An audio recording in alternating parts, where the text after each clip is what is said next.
नमस्कार, गुलिस्तान डोगरी चैनल तुंदा स्वागत है। इस वक्त की ब्रेकिंग न्यूज़ लिए मैं आया। ब्रेकिंग न्यूज़ ये है कि 9 दिसंबर की भारत ते चीन के विचकार बड़ा बड़ा एक टकराव हुआ। उनके आपसी टकराने कन्ने झड़प हुई। एक तरफ है 300 शां ज़्यादा सैनिक चाइना दे ते साढ़े भारतीय है लगभग 100 शां किश ज़्यादा 125 जी इस वक्त की खबर आवारती है।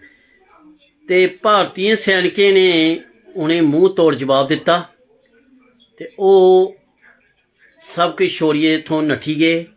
ये इस वक्त की ब्रेकिंग न्यूज़ है कि भारत उकड़ा भारत नहीं है। हुण ये चाइना की दिख लेना चाहिए। इस वक्त की ये ब्रेकिंग न्यूज़ आवारदी है कि भारतीय सैनिकों ने मुंह तोड़ जवाब दिता ते हथों पाई हुई पथराव हुआ ते कम से कम 20 शां ज़्यादा जिहड़े सैनिक चाइना दे चीनी सैनिक जिहड़े वो घायल होई गए न, जख्मी होई गए न। ते भारत का भी एक लगभग इस वक्त 8 सैनिक जिहड़े दस्सा दे न। भारत के सैनिक भी किश घायल होए न, पर भारत की तरफों छड़े 100 दे किश 20-25 सैनिक है, पर 300 पर भारी है।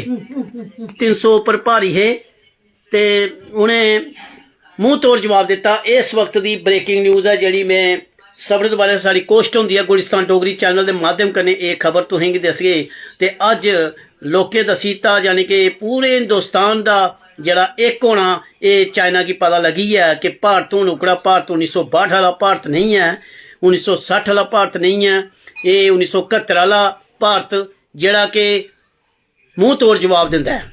इस करिए भारत की जड़ियाँ जिन्नियां भी पार्टियां न बेशक आपस विच एक दूए कन्नै विरोधाभास है, पर जिस वक्त भारत की गल आती है तो सारे एक हो जाते हैं। तो ये एक होने का परचा दिंदे होई साढ़े भारतीय सैनिक उन्हें मुँह तोड़ जवाब दिता ते जेड़े चाइना के सैनिक न वो उत्थों नठी गए और कम से कम 20 शां ज़्यादा उन्हेंगी पकड़ी लिया और 20 शां ज़्यादा उनके घायल होए दन और पथराव होया, हथों पाई हुई कि जे हथियारे कन्नै ते मुकाबला करी नहीं सकते। इस करिए ब्रेकिंग न्यूज़ है इस वक्त की गुलिस्तान डोगरी चैनल के माध्यम कन्नै में खबर तुसें दिया करना।